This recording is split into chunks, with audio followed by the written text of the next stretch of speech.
निकी का मोबाइल पीयूष के पिताजी ने ही गायब करवाया था, लेकिन इस बात से अनजान निकी को बिस्तर पर लेटते ही नींद आ गई।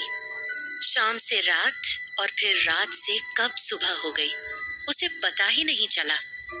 सुबह की पहली किरण ने जब खिड़कियों से झांककर निकी के चेहरे पर लाली बिखेरी, तब जाकर उसकी नींद टूटी। पेड़ों से आ रही चिड़ियों के चहचहाने की आवाज उसके कानों में मधुर संगीत छेड़ रही थी। उसे ऐसे माहौल में सुकून महसूस हो रहा था। उसके चेहरे पर एक लंबी मुस्कान थी। वो अंगड़ाइयां लेते हुए बेड पर उठ बैठी। अचानक उसकी नजर अपने बगल के बेड पर गई, जो खाली पड़ा था। वो हैरान सी बड़बड़ाई, कमाल है, पूरी रात गुजर गई पर पीयूष कमरे में नहीं आया। आखिर बात क्या है? जब से मैंने इस हवेली में कदम रखा है, पीयूष ने तो जैसे मुझसे दूरी ही बना ली है। वो उसके बारे में सोचते हुए उठकर बाथरूम चली गई और खुद को शीशे में देखती हुई बोली, कभी नहीं सोचा था कि एक दिन मैं इतनी बड़ी हवेली की मालकिन बनूंगी। ये सोचकर वो अपना मुंह धोने के लिए नीचे झुकी कि तभी उसे एहसास हुआ कि काला लिबास पहने कोई औरत उसके ठीक पीछे खड़ी है और नल से आ रहे पानी का रंग अचानक से खून की तरह लाल हो चुका था।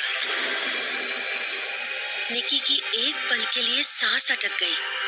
उसने तुरंत ही पीछे पलट कर देखा, लेकिन वहां कोई नहीं था। उसने नल के पानी को देखा, उसका रंग भी नॉर्मल था। उसने राहत की सांस ली।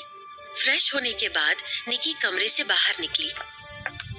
उसने झांककर ग्राउंड फ्लोर पर देखा, लेकिन वहां शांति छाई हुई थी। उसने गेट पर खड़े गार्ड भवानी सिंह से थोड़ा हिचकते हुए पूछा, घर में सब कहाँ है? कोई दिख नहीं रहा। भवानी ने सिर झुकाते हुए कहा, प्रणाम बहू रानी, सब शादी की तैयारियों के लिए पुरानी हवेली गए हैं। निकी आश्चर्य से बोली, पुरानी हवेली? इस हवेली के अलावा भी कोई और हवेली है? हाँ बहू रानी, राज परिवार की पुरानी पुश्तैनी हवेली, लगभग 300 साल पुरानी। ये हवेली तो बस 50 साल पहले ही बनी है। इस घर में जितनी भी शादियां होती हैं, सब पुश्तैनी हवेली से ही होती हैं। निकी आगे बोली, लेकिन वो लोग किसकी शादी के लिए वहां गए हैं? आपकी और पीयूष बाबा की। ये सुनकर निकी हैरान रह गई। वो आश्चर्य भरे स्वर में बोली, मेरी और पीयूष की शादी? लेकिन हमारी शादी तो हो चुकी है। बहू रानी, वो शादी यहाँ के रीति रिवाजों के अनुसार मान्य नहीं है। आप दोनों की शाही तरीके से दोबारा शादी होगी, और वो भी भैरवगढ़ की रस्मों के अनुसार। भवानी सिंह की बात अभी पूरी ही हुई थी कि तभी हवेली के अंदर तेज हवाएं चलने लगी। मानो वो हवाएं भवानी सिंह के शब्दों को अपनी सहमति दे रही हों। निकी थोड़ा घबरा गई, लेकिन मन ही मन कल्पना करते हुए बोली, शाही तरीके से, यानी royal wedding. Oh my God, लगता है मेरा आज का दिन बहुत ही रोमांचक होने वाला है। अचानक उसे कुछ याद आया और उसने तुरंत भवानी से पूछा, अरे हाँ, कल रात मैंने आपको मेरा मोबाइल ढूंढकर लाने को कहा था, आपको मिला क्या? भवानी उदास चेहरा बनाते हुए बोला, बहू रानी, हमने हर जगह ढूंढ लिया, पर आपका मोबाइल कहीं नहीं मिला। मैं माफी चाहता हूँ। निकी हैरान होती हुई बोली, कहीं नहीं मिला? लेकिन भला घर के अंदर से मोबाइल कहाँ गायब हो सकता है? खैर, अब क्या कर सकते हैं? पीयूष को बोलकर दूसरा फोन मंगवा लूंगी। फिर उसने वहां खड़े खड़े ही एक नजर पूरी हवेली पर डाली और खुद से बोली, चलो, जब तक बाकी सब लौट कर नहीं आते, तब तक ये पैलेस ही देख लेती हूँ। वो वहां से सीढ़ियां चढ़ते हुए सेकंड फ्लोर पर चली गई। वो हवेली उसके होटल से भी कई गुना अच्छी लग रही थी। गलियारों में दीवारों पर पीयूष के बचपन से लेकर जवानी तक की फोटोज फ्रेम में अच्छी तरह से लगाई गई थी। बहुत सारे पुराने जमाने के आर्ट वर्क भी दीवारों में टंगे थे, जिसे एंटीक पीस बोले तो कुछ गलत नहीं होगा। छत पर लटकते मोमबत्ती वाले झूमर, दीवारों पर एक निश्चित दूरी पर गड़े लाइट के लिए खूबसूरत लैंप, बारहसिंघा के सींगों का प्रतीक चिन्ह, सब बहुत खूबसूरत लग रहा था। सब मिलकर उस हवेली को किसी राजा के राजमहल सा बना रहे थे। वहां सजावट के लिए मॉडर्न डेकोरेशन और एंटीक पीस का बड़ा अच्छा मिश्रण किया गया था। निकी अपनी पलक झपकना ही भूल चुकी थी। वो पूरी हवेली घूमते हुए तीसरी मंजिल के कोने में पहुंच चुकी थी। ये स्थान हवेली के बाकी हिस्सों से कुछ पुराना और जर्जर नजर आ रहा था, जैसे सालों से वीरान पड़ा हुआ हो। जहां बाकी जगह चकाचक लग रही थी, वहीं उस जगह की दीवार का पेंट उखड़ा हुआ था। चौखट हिल रही थी, दरवाजे में घुन लग गया था और कुछ छोटे छोटे पौधे भी उगाए थे।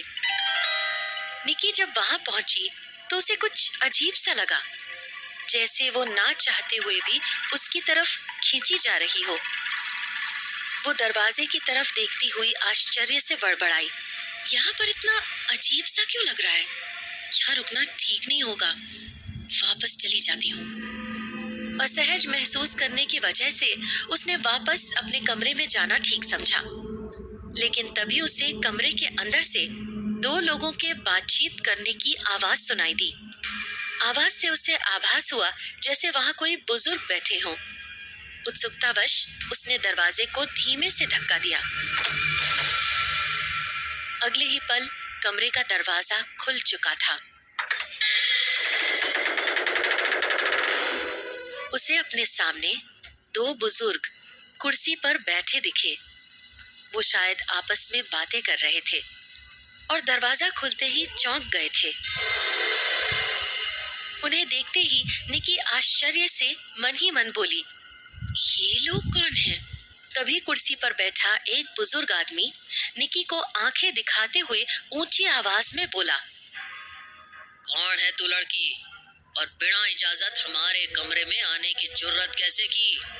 वहीं उसके बगल में बैठी बुजुर्ग औरत ने निकी को ऊपर से नीचे तक निहारते हुए कहा, और इसके कपड़े तो देखो, क्या पहन रखे हैं इसने?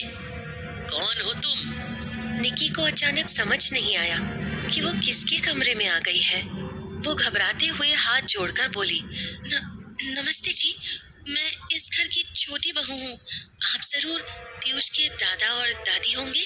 तभी निकी के पीछे दरवाजे पर से आवाज आई, ये पीयूष के दादा और दादी नहीं है, ये दोनों पीयूष के परदादा और परदादी जी हैं। अपने पीछे से अचानक आई उस आवाज ने निकी को पूरी तरह डरा दिया। लेकिन जब वो मुड़ी तो सामने पीयूष की मम्मी को देखकर उसे थोड़ी राहत मिली। निकी चौंकती हुई बोली, मम्मी जी आप? पीयूष की माँ निकी के पास आई और सख्त आवाज में बोली, तुम यहाँ क्या कर रही हो बहू रानी? निकी घबराती हुई बोली, मम्मी जी वो मैं हवेली देखते हुए यहाँ आ गई थी। तुम्हें यहाँ नहीं आना चाहिए था बहू, इनको किसी भी तरह का शोरगुल पसंद नहीं है। पीयूष की माँ ने उन बुजुर्ग लोगों की तरफ देखते हुए कहा। निकी ने अपनी गलती मानते हुए कहा, आई एम सॉरी मम्मी जी, मुझे मालूम नहीं था, मैं अभी यहाँ से जाती हूँ। ये कहकर निकी वापस अपने कमरे की ओर जाने लगी। उसके कमरे से बाहर निकलते ही पीयूष के परदादा ने डांटते हुए पीयूष की माँ से कहा, ये कैसी लड़की को बहू बनाकर लाई हो तुम सुमित्रा? हमारे जाते ही तुमने हमारी परंपरा को ताक पर रख दिया, हमारी मान मर्यादा सब मिट्टी में मिला दी तुमने। निकी ने कमरे से बाहर निकलते समय उनकी बातें सुन ली और उसके कदम वहीं ठिठक गए। वो आश्चर्य करती हुई मन ही मन बोली, हमारे जाते ही? इनके कहने का इनका मतलब क्या है? ये तो ऐसे बोल रहे हैं जैसे इनकी मौत हो चुकी हो। ये लोग जिंदा तो है ना? निकी ये सब सोच के बहुत ज्यादा घबरा गई। जहां उसे एक तरफ राजघराने की चकाचौंध दिख रही थी, तो दूसरी तरफ उसे कुछ अजीब घटनाओं का सामना करना पड़ रहा था, जो उसे परेशानी में डाल रही थी। लेकिन निकी को कहाँ पता था कि ये तो बस शुरुआत है। कुछ घटनाएं अभी और भी विकराल रूप लेने वाली थी। वो हैरानी में मन ही मन सोच रही थी कि तभी पीछे से पीयूष की माँ सुमित्रा वहां आ गई और बोली, क्या सोच रही हो बहू रानी? अपने कमरे में जाकर आराम करो। मैं तुम्हारी शादी का जोड़ा भिजवाती हूँ। आज रात शादी के बाद तुम पूरी तरह से हमारी बहू रानी बन जाओगी, ठीक है? शादी की बात सुन निकी एक्साइटेड हो गई। उसने उन सभी बातों को नजरअंदाज कर दिया जो अभी अभी उसके दिमाग में चलनी शुरू हुई थी। वो अपने कमरे में आकर बेसब्री से दुल्हन बनने का इंतजार करने लगी। तभी उसके कमरे में एक छोटी उम्र की लड़की आई। करीब 10 से 12 साल उम्र होगी उसकी। वो हाथ जोड़कर मासूमियत भरे लहजे में बोली, प्रणाम दीदी, मेरा नाम रचना है। निकी उसकी तरफ देखकर बोली, पर तुम हो कौन? रचना किसी समझदार लड़की की तरह बोली, बस यूं समझ लो दीदी, एक अनाथ लड़की जिसे इस राज परिवार ने आश्रय दिया है। मेरा पूरा बचपन इसी हवेली में बीता है।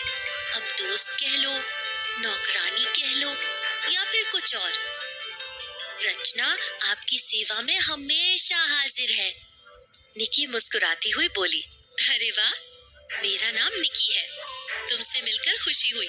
रचना, तुमसे मैं कुछ पूछूं तो बताओगी? क्यों नहीं बताऊंगी, जरूर बताऊंगी। आप पूछो, क्या पूछना है? निकी ने उसे अपने बेड पर बिठा लिया था। वो उसके थोड़े और करीब गई और धीरे से बोली, मुझे इस राज परिवार के बारे में बताओ। इस राज घराने का इतिहास कितना पुराना है? यहाँ कौन कौन लोग हैं? ये सुनते ही रचना तपाक से लेकिन समझाते हुए बोली, सबसे पहले तो ये जान लो दीदी कि असल में ये कोई राजघराना नहीं है। क्या? हाँ दीदी, कुछ लोग जन्म से राजा बनते हैं और कुछ लोग कर्म से। इस राजघराने के लोग कर्म से राजा बने थे। निकी आश्चर्य से बोली, मैं कुछ समझी नहीं, कुछ इसके बारे में तो बताओ।